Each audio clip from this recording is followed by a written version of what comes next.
How you guys doing? Rodney Corn, PTA Global here. Hey, I want to show you a movement preparation that is a real condensed version of one that I use to get prepared for a lot of the stuff that I do and you see in the video shoots, whether it's monkey matrices, functional feet, hands, climbing, jumping, spinning, whatever.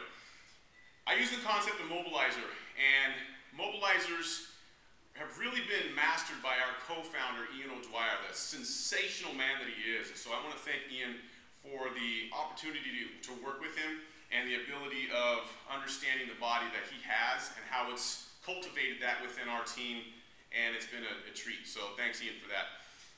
What I'm going to do is take you through a very simplistic version of a routine that I'll do prior to some of the videos. So I'm going to go through a sagittal, frontal, and transverse plane and just show you the very basics of it. I do a lot of different things, but I don't want that to be anything that we go into detail. I just want to show you some very basic concepts so you can see how to play with that and just understand kind of why we're doing it. So I use a stick, and in this you're going to see a stick. Now this is not going to be for everybody.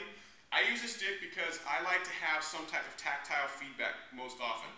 And the reason being is it gives me like a tension regulation. So if you've seen the rock warm-up that I've done, if you haven't, go watch the rock warm-up. But if you've seen that, that's why I like to have something that I can use to give me some type of feedback mechanism. Okay, so enough said on that.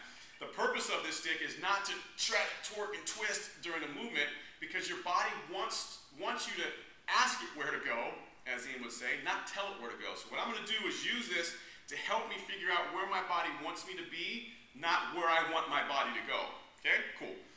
So let me start with a sagittal plane. So what I'm going to do is I'm going to incorporate total body motion using the stick as a facilitator for me. And in the total body motion, I'm going to start in an RXX, and let me start in an LXX. Okay, so LXX, and what I'm going to do is I'm going to come down into hip flexion. So you can see by having a staggered position, I'm going to have different asymmetrical stresses through my body. So as I flex through here, you're going to realize that I'm going to have more stress through the back line on this side. And as I come down, I'm going to bring my arm up. Left arm goes up. So you can see right away I'm getting some motion through my arm lines. I'm getting scapular motion. And I'm also getting some thoracic spine and up through the back line. So here, and then I come forward. And as I come forward, as my hand comes forward, it's basically a trigger to tell my left knee to start shooting forward. Because what I want to do is come back, hip and shoulder, thoracic spine, and some ankle motion. And then I'm coming forward and up. So it's basically the standing mobilizer that we'll often do, the standing mobilizer that we'll often do, only now I'm using a stick and I'm transitioning from here up. And then I come back down and then back up. So the key, as you can see, is I lean forward, my arm goes up, my back doesn't arch. So if the person's back's arching, you're just going too far. So come forward, up, and back. Rhythmical and subtle.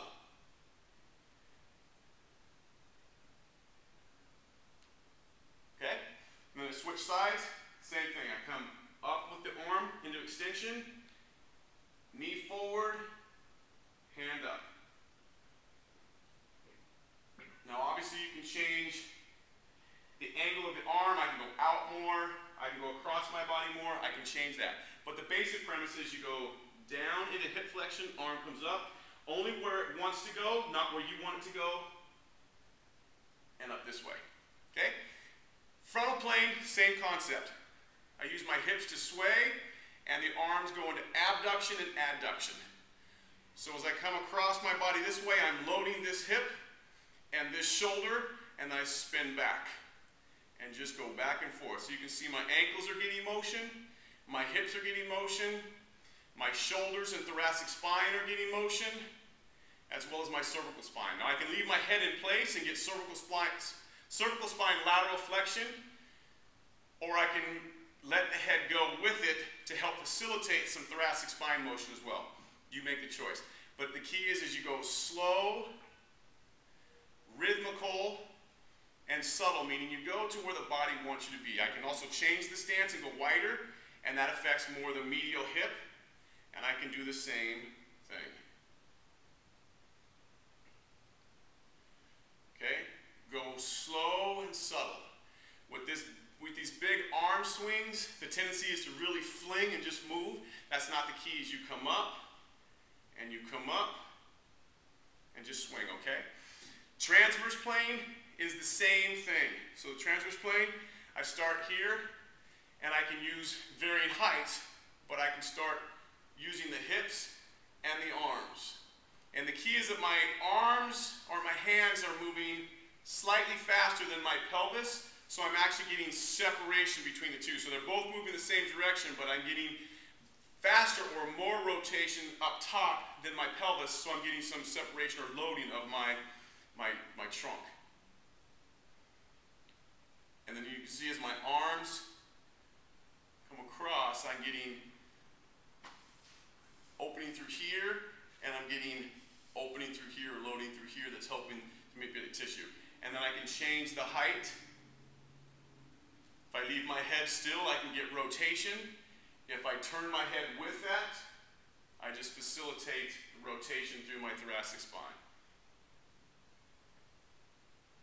Okay? And change it.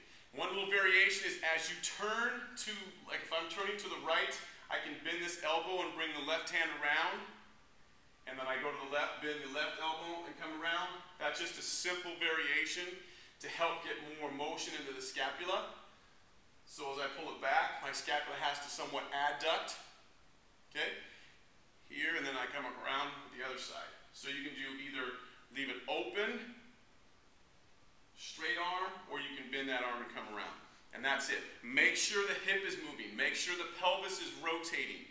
This isn't something where you're trying to do, crank on your abs and not move your pelvis, and all you're doing is just taking your lumbar spine and twisting it like a cork. That's not the idea of this. So just rotate, smooth and subtle. So those are the 3 planes of motion. Those are the basic movements. I hope that helps you. Give it a try. Remember, slow, subtle, and rhythmical, and enjoy that. Let us know how it works and if it's helped you in any form or fashion. Okay?